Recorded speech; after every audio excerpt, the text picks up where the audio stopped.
जाते हैं। एक हदीस पाक अगर हमारी समझ में आ जाए, एक रवायत नबी पाक सल्लल्लाहु ताला अलैहि वसल्लम ने फरमाया, खूबसूरत मुसलमान वो है जो बेमकसद बातों को छोड़ दे। लो, इससे पूरी ज़िंदगी सजाई जा सकती है, एक जुमले से पूरी ज़िंदगी सवारी जा सकती है। कोई लंबी चौड़ी बातों में जाने की ज़रूरत नहीं। कहा खूबसूरत मुसलमान ये है जो बेमकसद बातों को छोड़ दे, लाजानी बातों को। क्या कहते हैं हमारे देहात के लोग, जड़े पिंड जाना नहीं, ओदा राह पुछने दी। लेकिन आजकल लोग बाज आंदे, यानी जिस बात का बिल्कुल ताल्लुक़ नहीं ना, वो बात भी करते जाते हैं, जिसका शोभा ही नहीं, वो भी छलांग लगा लगा के उसमें आ जाता है। हम अपना वक्त ज़ाया करते हैं, अपनी सलाहियतें ज़ाया करते हैं, अपना नुकसान करते हैं। हम अपना काम सही करके नहीं करते और दूसरी सारी दुनिया को ठीक करना चाहते हैं। ओ भाई, आप जिस जगह जिस शोबे से ताल्लुक़ रखते हैं, आप अपने मामलात में मजबूती पैदा करें। हुजूर ने अपनी फसाहत के साथ, बलागत के साथ लोगों को कायल किया और कुरान मजीद की तासीर का ये असर मेरे करीम रसूल ने दिखाया कि रात को जब हुजूर बैठ के कुरान पाक पढ़ते थे ना,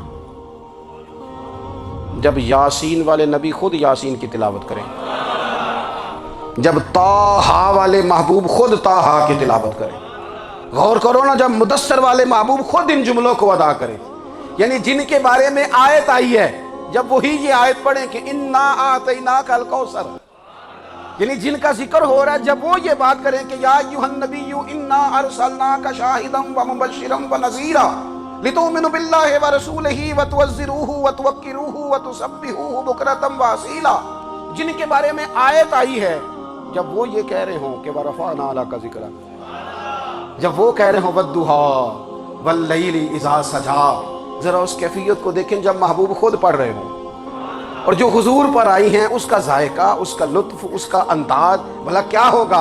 हुजूर जब रात को पढ़ते थे ना कुरान पाक, वो जो पक्के काफिर थे ना, अबू जहल जैसे लोग, वो भी झाड़ियों में छुप छुप के मदीने वाले की तिलावत सुना करते, हुजूर की तिलावत सुना करते थे। यही बेहतर है कि पर्दों में वो पर्दा पोश रहे, वो अगर पर्दे हटा दे तो किसे होश रहे। रसूल करीम अलैहिस्सलातु वस्सलाम की तिलावत का सुनना, करीब जाना, ये एजाज़ है। हज़रत फ़ारूक आज़म कहते हैं, मैं तबीयत का बड़ा डाढ़ा था, मिजाज का बड़ा सख्त था, जिंदगी हमेशा डट कर गुजारी, बातों पर खड़ा रहना आता था, पर जब मेरी बहन ने मुझे चंद आयतें सुनाई ना, तो मैं तड़प ही गया। घरों आया समार मुकामने नू, हुण मैनू मार दे लै चलो, ओए मते उमर दी उमर बर्बाद हो जाए, जिथे उमर सवार दे लै चलो।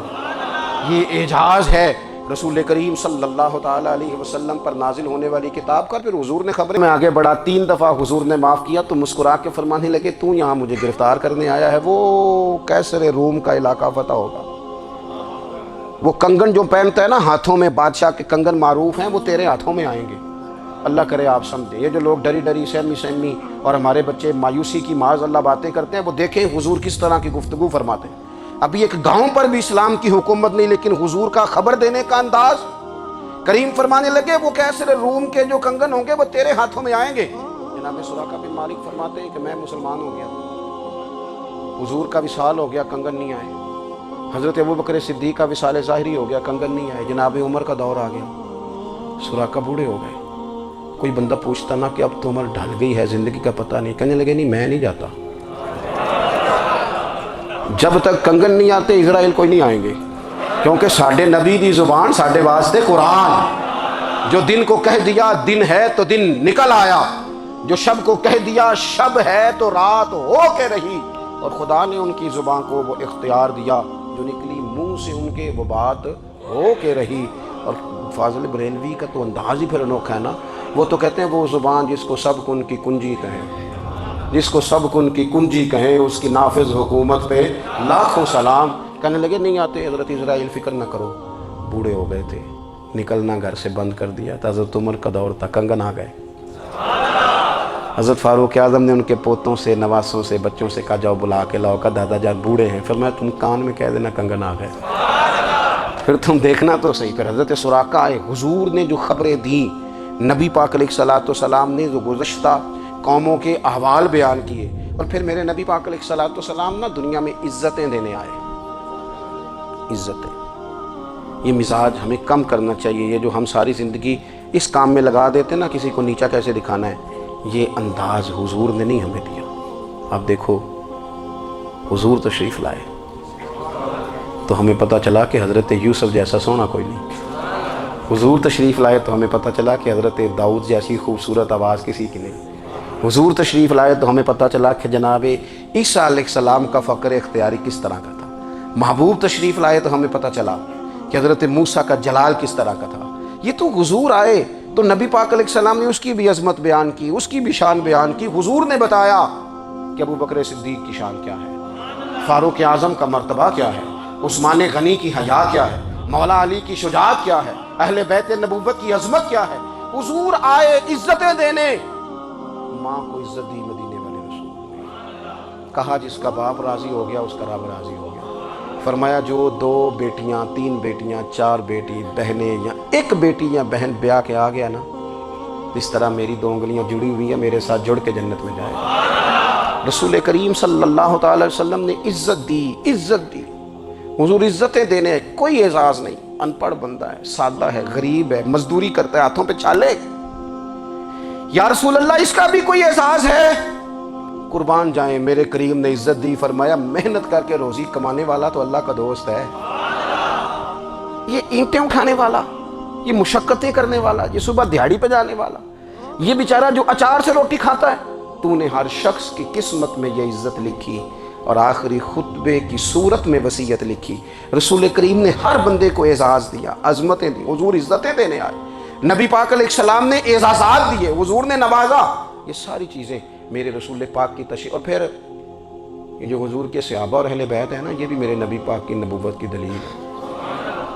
اتنی جلدی انقلاب آیا نہیں کرتے، وہ کل تک جو راہزن تھے حضور نے راہبر بنا دیے، وہ لوگ جو کل تک ایک دوسرے کے گلے کاٹ کے کھاتے تھے، ایک دوسرے کو مارتے تھے، تکلیف پہنچا، نبی کریم علیہ السلام کی نبوت کی بہت بڑی دلیل ہے۔ وَإِنَّكَ لَعَلَىٰ خُلُقٍ عَظِيمٍ، محبوب ہم نے آپ کو نا خلق عظیم کا مالک بنایا ہے۔ کچھ لوگ سمجھتے ہیں صرف آپ کا بولنے کا انداز ٹھیک ہو تو آپ با اخلاق ہیں، نہیں بھائی، بولنے کا انداز ٹھیک ہونا با اخلاق نہیں، سچ بولنا اخلاق کی علامت ہے۔ آپ کا حق بات کرنا اخلاق ہے، آپ کا صحیح گواہی دینا اخلاق ہے، آپ کا اللہ تعالیٰ کی طرف سے آزمائش آنے پر صبر کا مظاہرہ کرنا اونچا اخلاق ہے۔ رب نعمت دے تو آپ کا وجود ڈھلتا جائے شکر میں، یہ اخلاق ہے۔ رب کریم اگر آپ کو کسی وقت کسی آزمائش میں اپنی حکمت سے ڈالتا ہے تو عزت نفس کو برقرار رکھنا، خودداری کو برقرار رکھنا، یہ اخلاق۔ نبی پاک نے اعلیٰ ترین اخلاق کی بات بتائی، اعلیٰ ترین۔ حضور نے لوگوں سے بیعت لیتے وقت کہا تھا میرے ہاتھ پر بیعت کرو، چوری نہیں کرو گے۔ نبی پاک علیہ السلام نے مختلف امور پر بیعت لی۔ حضرت حکیم بن حزام کہتے ہیں حضور نے میرے ہاتھ پہ ہاتھ رکھ کے کہا میرے ہاتھ پہ ہاتھ رکھ کے بیعت کرو کہ کسی دنیا دار سے سوال نہیں کرو گے، خودداری سے زندگی گزارو گے، عزت نفس جو رب نے تمہیں دیا ہے تم اس پر راضی رہو گے۔ لوگوں کی جیبوں کو ٹٹولنا، دوسروں کی دولتوں پہ راج کرنا، دوسروں کے مال پر نگاہیں ڈالنا اللہ کے حبیب نے پسند نہیں فرمایا۔ میں بیعت کرو کہ تم کبھی کسی سے سوال نہیں کرو گے، حد ہو گئی۔ نبھانے والوں نے پھر اس عہد کو نبھایا اور کمال کر دی۔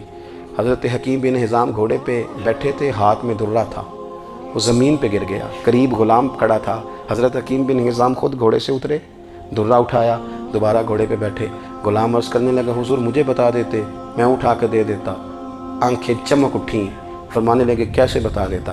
اپنے رسول سے وعدہ کیا ہے کبھی کسی سے سوال نہیں کروں گا، کبھی سوال نہیں کروں گا۔ اللہ کے محبوب نے ہمیں اعلیٰ اخلاقی قدروں کی بات ہمیں سکھائی ہے۔ ہم دیکھتے ہیں کہ بڑی جلدی 2 4 5 لوگوں کے غصہ دلانے پر ہم ساری اخلاقی حدوں کو کراس کر جاتے ہیں۔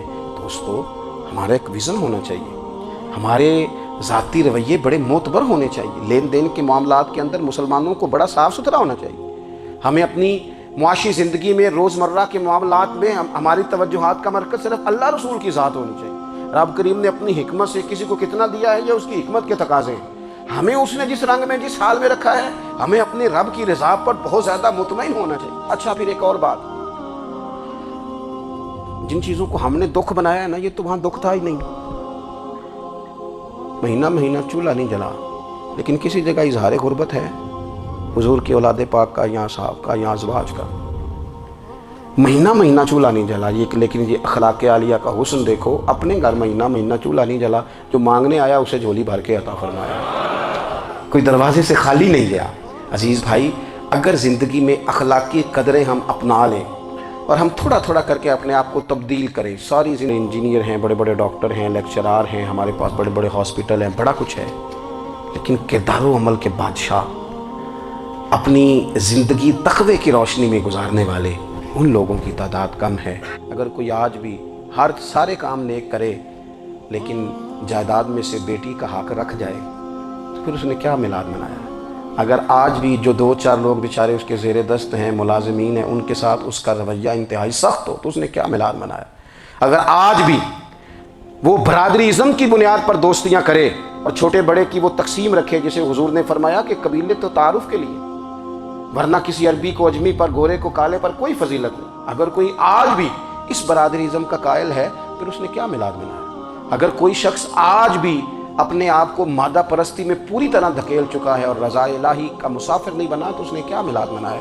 अपनी तबीयतों में रूहानी तब्दीली और वो ख़ास अफ़कार जो हुजूर अपने ग़ुलामों में पैदा फरमाते, उन अफ़कार को पैदा करना, सोचों को बदलना, सोचों को, नज़रियात को बदलना, अपने रोज़मर्रा के मामलात का जायज़ा लेना कि हम किस तरह आगे बढ़ सकते हैं और किस तरह हम एक बेहतरीन उम्मती और एक बेहतरीन मुसलमान बन सकते हैं, इस पर तवज्जो देना, ये मिलाद हमें सबक देता है। अल्लाह ताला मुझे और आपको अमल की तौफ़ीक़ अता फ़रमाए। आखिर दावा या अनिल हम्दुलिल्लाह।